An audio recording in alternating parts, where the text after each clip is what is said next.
Namaste children. In the last session we learned about exercise 1.2 first main to fourth main. In this main we learned how to find HCF and LCM by prime factorization method. In this session we are going to start with question number 5. So before I explain this question number 5, let me explain you fundamental theorem of arithmetic. What it tells? Fundamental theorem of arithmetic tells you every composite number can be expressed as product of primes and this factorization is unique apart from the order in which the prime factors occur. So I'll repeat again. Every composite number can be expressed as product of primes and this factorization is unique apart from the order in which the prime factors occur. So what it tells? This tells that any composite number, for example 12. 12 can be written as a product form. How will you write 12? 4 3s are 12. That is 2 into 2 into 3. So there are 2 2's and 1 3. So the prime factorization is unique. So next time again if you do prime factorization of 12, it won't change. That is, you have 2 2's and 1 3. Prime factorization will not change. But what he is telling, apart from the order, you can write the order in anyhow. You can write 3 into 2 into 2 or you can write 2 into 2 into 3. So the prime factors will not change, but order may change, or you can change the order and write. So fundamental theorem of arithmetic tells you that every composite number can be written as product of primes. So as you people know that, what is the difference between prime number and composite number? Prime number is a number which has only two factors. For example, 3, 5, 7. So 3 has only two factors. What are the factors? 1 and itself. 7 is a prime number. So what are the two factors? 1 and 7. So like any number, we said it is a prime number if it has only two factors. But in other words, what is composite number? Composite number is said to be a number is said to be a composite if it has more than two factors. For example, 12. 12 is a composite number because it has factors as 1, 2, 3, 4, 6 and 12. So that's why we can tell that 12 is a composite number. So how this fundamental theorem of arithmetic helps you to understand, you have to keep in your mind that composite number can be written as or expressed in the form of product of more than two primes. So let us take the fundamental theorem of arithmetic and let us learn the next question. Question number 5. So what is this question number 5 tells you? Check whether 6 power n can end with digit 0 for any natural number n. So before I start this explanation, let us recall any number if it is ending with 0.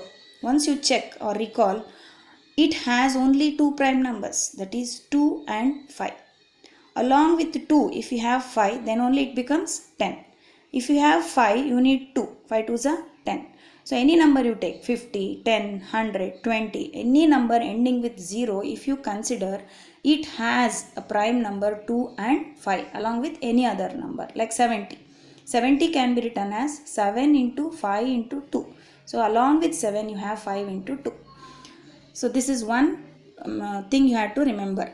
So if the number 6 power n end with digit 0, so that is 6 power n can be written as 2 into 3 whole power n. So what are the prime factors you have? Why you have written n? N may be any natural number. So if n is 1, it becomes 6. If n is 2, 6 square, that is 36. n is 3, 216. Like that, you go on checking. So we cannot check like n is lakh, million. We can't again and again check with the multiplication. So for this we are using the fundamental theorem of arithmetic. If the number 6 power n equals to 2 into 3 whole power n, that is for any n where to end with digit 0, then it would be divisible by 5. Why?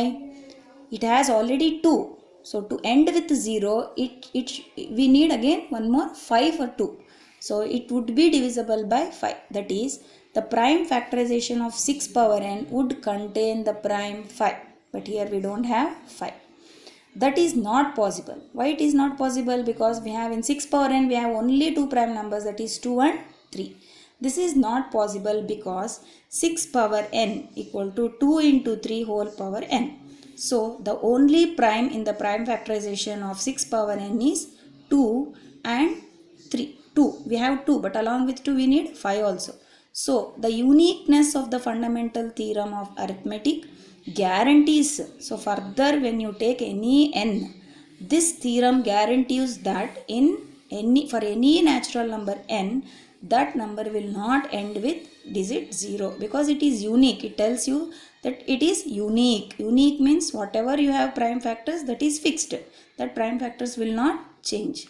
Fundamental theorem of arithmetic guarantees that there are no other prime numbers other than 2 and 3.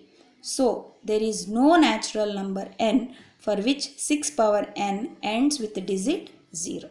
So, this is theoretically we have to explain. So, we will go for the next question. Question number 6. Explain why 7 into 11 into 13 into 13 and 7 into 6 into 5 into 4 into 3 into 2 plus 5 are composite numbers. There are two questions in this main. So let me start with the first question. 7 into 11 into 13 plus 13. Multiply all this, you will got 1001 plus 13. So we got 1014. So all of you know that 1014 is a composite number. So 1014, if you write product of primes, we can write as 2 into 3 into 13 into 30. Since it is expressed as product of primes, so it is a composite number. Next, same question. So complete this multiplication. We got 5040 plus 5, that is 5045. 5045 can be written as 5 into 1009.